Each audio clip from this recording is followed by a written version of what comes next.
Hey guys, tonight we are heading somewhere so old that even the ruins have ruins, where breakfast meant more than just filling your stomach. It was a small ceremony woven into the pulse of life.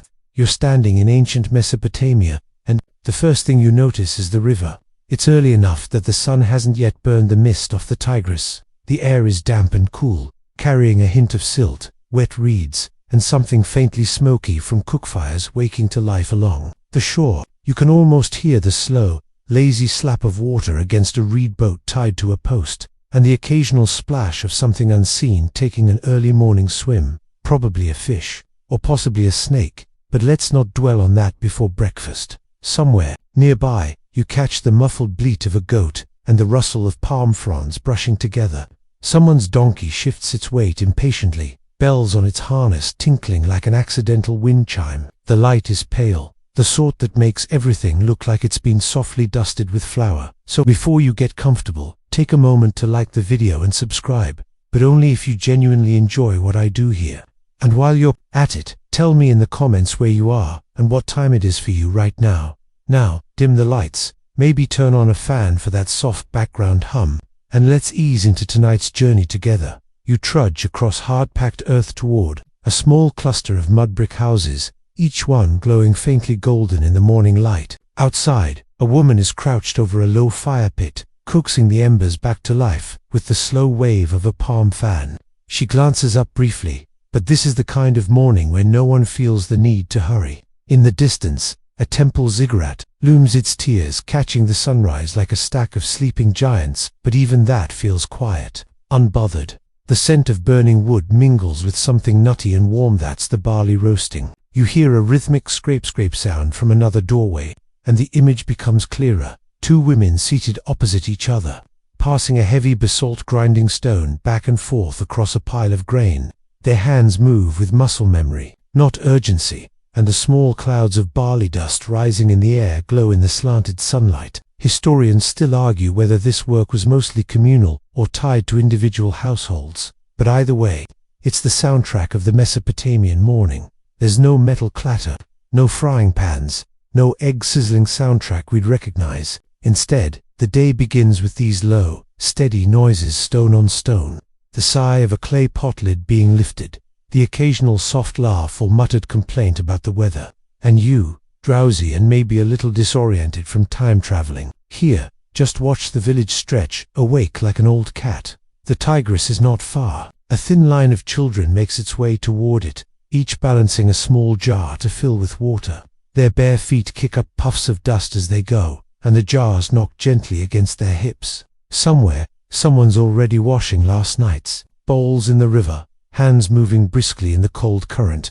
The water they bring back will find its way into the grain porridge, the beer mash, and maybe even the clay jugs for drinking later after the sediment settles. Of course, everywhere you look, there are these small acts of preparation, oil jars being unsealed, reed baskets checked for dates, a lump of honeycomb set carefully in the shade so it doesn't melt too quickly. You realize that in a place where bread, as we know it, hasn't yet taken over the table, breakfast is an improvisation of what's fresh, what's stored, and what's survived the night without spoilage.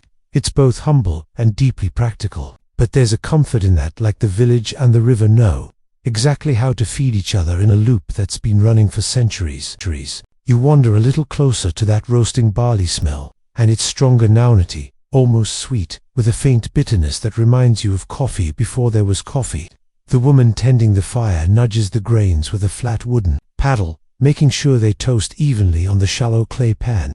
It's not for eating just yet. First, they'll be cooled, ground again, and mixed into a kind of thick, porridge-like drink. You've just met the ancient ancestor of beer, though in the morning it's served unfermented, more like a barley smoothie than a party starter. Historians still argue whether this morning barley mash was considered a proper meal or more of a warm-up for the stomach before heavier foods later in the day. A little boy trots up with a small jar of river water and hands it over. His toes are still damp, and there's a line of mud up his shin where the bank was slippery. He gets a brief pat on the head and a handful of soaked dates as thanks. Chewy, sticky sweet, and flecked with tiny fibers from the palm. Dates are everywhere here, not just as fruit but mashed into pastes, blended with flour. and sometimes boiled down into a syrup so thick it's practically a glue. And yes, people probably use that syrup as an improvised breakfast spread, your Mesopotamian peanut butter and jelly, minus the peanut butter. Across the courtyard, another household is working on flatbread.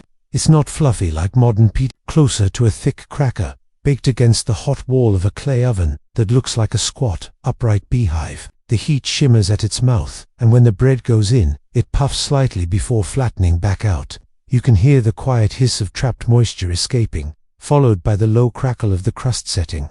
It's the sound of something you'll want to tear apart with your hands and dip into whatever bowl is passed your way. You can't help but notice how unhurried everyone is. There's no frantic gulping of coffee, no toaster popping up bread to be eaten in the doorway. Here, breakfast is less a start gun and more a soft drifting into the day. People talk in low voices, sometimes leaning in to share a joke, probably about the temple scribe who fell asleep copying a tablet again, or whose goat managed to wander into the barley store. Every laugh is followed by a return to the slow, steady motions of work, kneading dough, pouring oil, ladling warm porridge into shallow clay bowls. One man wanders over with a small woven basket and tips it out to show you freshly foraged wild onions, tiny and bulbous, their papery skins peeling away to reveal white flesh beneath. They smell faintly sharp, but after being roasted on the edge of the fire, they'll mellow into something sweet and almost buttery. He's also carrying a few sprigs of some green herb historians still debate exactly which, perhaps coriander, perhaps something long vanished from modern gardens. Either way, it's chopped into the morning meal for flavor, not garnish. Garnish isn't really a thing yet, unless you count accidentally dropping a stray reed in the bowl somewhere nearby. You hear the faint clink of ceramic lids being shifted aside. That's the cheese. It's soft, crumbly, and stored in brine to survive the warmer days.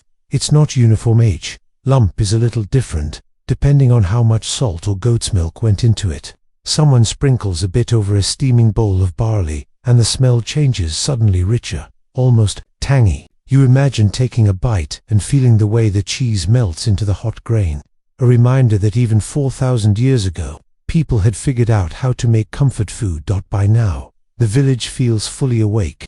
A rooster crows late, as if it overslept. The air is warming, the mist from the river thinning into the sky. Somewhere, a scribe is already unrolling a tablet, and traders are sorting their goods for the day's barter. But here, at this small fire with its gently roasting barley and its slow, steady rhythms, there's still a pocket of calm. You realize that in ancient Mesopotamia, breakfast wasn't about jolting you into action. It was about grounding you in the day before the heat and dust set in. The sun has inched just high enough to start glinting off the river, and that means someone's heading down to collect fish for the morning table. You follow along the narrow packed earth path, past reed fences that smell faintly sweet in the warming air. Down at the bank, a man in a knee-length tunic is easing a net into the shallows, weighted with little clay discs. It's not a grand fishing expedition, more like a casual sweep for whatever small, silvery creatures happen to drift close. Historians still argue whether these morning catches were eaten straight away or preserved for later. But today, the village seems happy to toss a few onto the coals for immediate enjoyment. The fish are tiny, not much bigger than your hand, and their skins crisp up almost instantly over the fire. There's no elaborate seasoning, just a quick brush with date syrup or a pinch of crushed salt from the drying pans. You watch the oil sizzle and drip, sending up a thin, savory smoke that mingles with the more familiar scent of barley bread. It's not a combination you've ever smelled before, and it's surprisingly appealing, in the same way popcorn and campfire smoke is appealing. Not far from the fire, a small clay pot is bubbling away, its contents thick and pale. It's goat's milk, gently warmed and stirred with a slender stick. A woman dips a cup in and offers you a taste. It's rich and faintly grassy, with a sweetness that feels entirely natural. Later, it might be churned into butter or worked into cheese, but for now it's just a warm drink to go alongside the rest of breakfast. It's so smooth you imagine it must be what clouds would taste like, if clouds ever decided to settle down in a cup.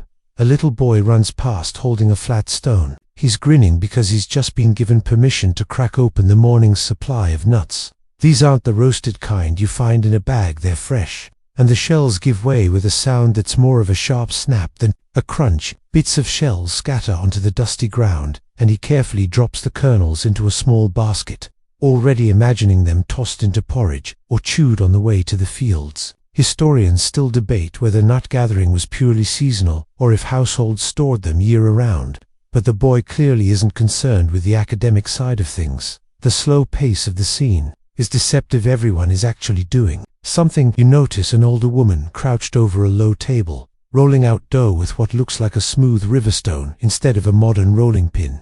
Her hands work with the kind of muscle memory that comes from doing this every single morning for decades. Every so often she pauses to flick a fly away or to glance toward the sky, gauging whether the clouds will hold off long enough for the laundry to dry. And speaking of laundry, someone's laid strips of woven linen on a low roof to bleach in the sun. The pale fabric flutters lazily in the morning breeze, catching that river smell.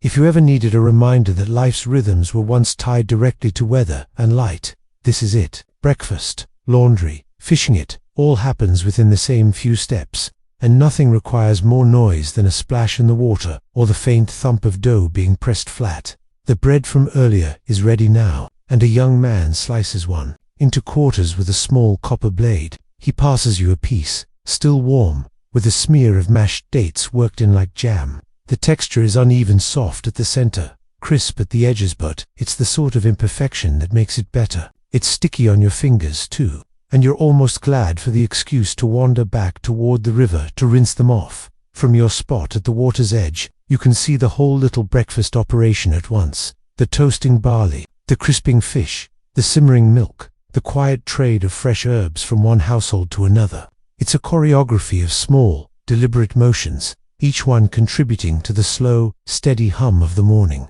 No timers, no rush, no frantic gulping, just the quiet certainty that breakfast will be ready when it's ready. It's ready. The morning haze is lifting now, and with it comes the steady rhythm of grinding stones echoing across the courtyards. You walk toward the sound, drawn the way you might follow a distant lawnmower back home, except this is less mechanical hum and more scrape, pause, scrape.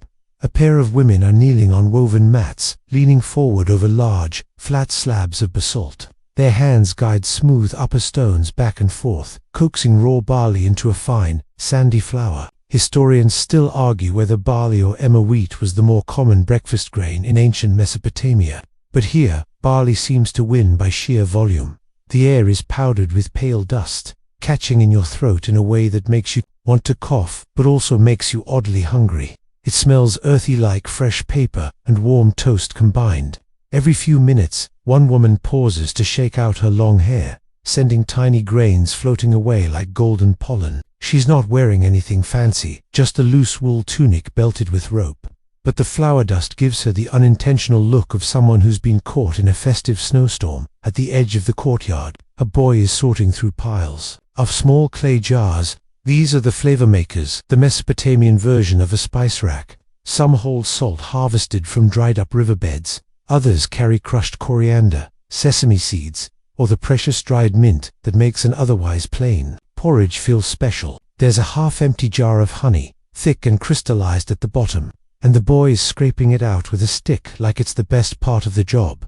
One man older, with a tunic stained from years of kitchen work, brings in a shallow wicker basket of lentils. He pours them onto a flat tray, picks out bits of grit, and sets them aside for boiling. You might think of lentils as a lunch or dinner thing, but here they sometimes show up alongside bread and milk in the morning, especially if yesterday's fishing wasn't exactly bountiful.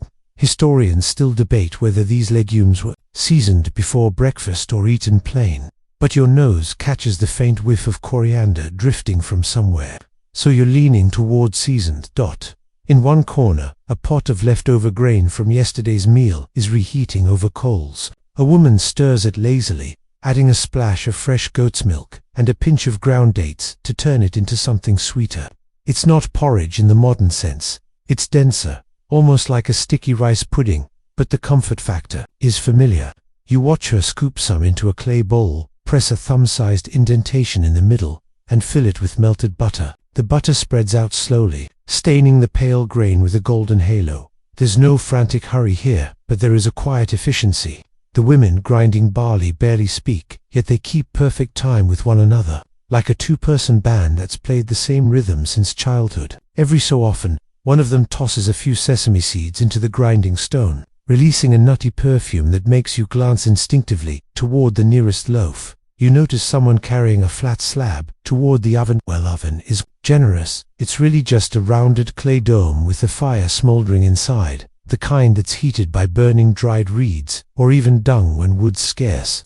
The flatbread is slapped against the hot inner wall, sticking there like it's been glued in place. A few minutes later, it peels away with the kind of soft crackle that could lull you back to sleep if you weren't so curious about tasting it. From where you stand, you can see how the entire neighborhood's breakfast overlaps in a kind of shared production line. One household is better at fishing, another grows better herbs, someone else is the keeper of the best grinding stones. You catch snippets of trades to loaves for a handful of mint, a jar of honey for a small clay dish of dates. There's no formal tally sheet, just trust and the occasional side-eye if someone consistently shortchanges the deal. By now, the grindstones have slowed, replaced by the softer sounds of dough being patted into shape. The fish from earlier sections of the morning have been set aside, the milk warmed, the nuts cracked, the lentils cleaned. What you have now is the gentle pause before eating, the part where people lean against doorways, shake the flour from their skirts, and smell the air like they're checking for invisible signals that it's finally time. And when it is time, there's no dramatic announcement. A woman simply sets a plate of warm, slightly uneven bread in the center of the courtyard, and people drift toward it like they'd been waiting their whole lives. Someone pours goat's milk into small cups, another ladles the sweetened barley, pudding into bowls. There's no rush, because nothing here can get cold fast enough to matter. You break off a piece of bread, still hot enough to steam in the morning air, and dip it into the buttery grain. It's the kind of taste that's simple and rich all at once, soft, earthy, and almost impossibly filling.